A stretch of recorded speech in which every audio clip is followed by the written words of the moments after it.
ලංකාවේ වර්තමාන කාලගුණය සම්බන්ධයෙන් කාලගුණ විද්‍යා දෙපාර්තමේන්තුවෙන් පුරෝකථනයන් සිද්ධ කරනවා.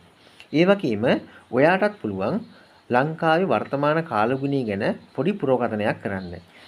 මෙන්න මේ ශ්‍රී ලංකා view කියන වෙබ්සයිට් එකේ දාලා තියෙන සැටලයිට් ඉමේජ් ටික අපිට රීඩ් කරගන්න පුළුවන් නම් අපිටත් පුළුවන් පොඩි අවබෝධයක් ලබා ගන්න ලංකාවේ කොහොමද කාලගුණය හැසිරෙන්නේ කියලා. මේ සැටලයිට් ඉමේජ් එක අරන් තියෙන්නේ UTC 12. ඒ කියන්නේ ලංකාවේ වෙලාවෙන් ගත්තොත් 5 මාරට වගේ තමයි අරන් තියෙන්නේ. ඒ කියන්නේ 27 වෙනිදා 5 මාරට. ඒ කියන්නේ ලේටස්ට්ම ගත්ත ඉමේජ් එකක් තමයි මේ තියෙන්නේ. සෑම දිනකම මේ සයිට් එකේ තියෙන ඉමේජස් ටික අප්ඩේට් වෙනවා. ඉතින් අපිට බලා ගන්න පුළුවන් කොහොමද අපේ කාලගුණය හැසිරෙන්නේ කොහොමද කියලා අපිට බලා ගන්න පුළුවන්.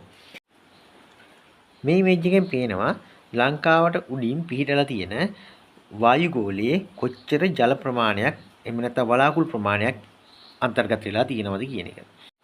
ඒ කියන්නේ ලංකාවට ඉහළහසේ කොච්චර වලාකුළු ප්‍රමාණයක් අන්තර්ගත වෙලා තියෙනවද කියන එක තමයි මේ ඉන්ෆ්‍රාරෙඩ් ඡායාරූපෙන් දක්වන්නේ. මේ ඡායාරූපෙන් දැක්වෙන්නේ සුළඟේ වේගය. ලංකාව අවට කලාපයේ මේ වන විට සුළඟේ වේගය මේ නිල් පාට ඉහිස් වලින් දැක්වෙන්නේ සුළඟේ වේගය සාමාන්‍යයෙන් නොට් 30ක් 40ක් වගේ ප්‍රමාණයක් වෙන්න පුළුවන්.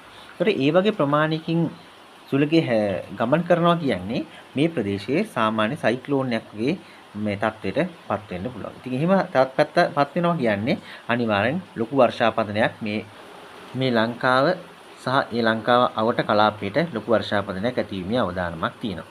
ඒ වගේම මේ දක්වලා තියෙන දත් වලින් ඕගොල්ලන්ටත් යම් කිසි පුරෝකථනයක් සිදු කර ගැනීමේ හැකියාව තියෙනවා. ඒ වගේම මේ තියෙන්නේ මේ වෙබ්සයිට් එකේ දාලා තියෙන weather forecast එක. ඉතින් අපිට ඒකිනුත් පොඩි අදහසක් ලබා ගැනීමේ හැකියාව තියෙනවා.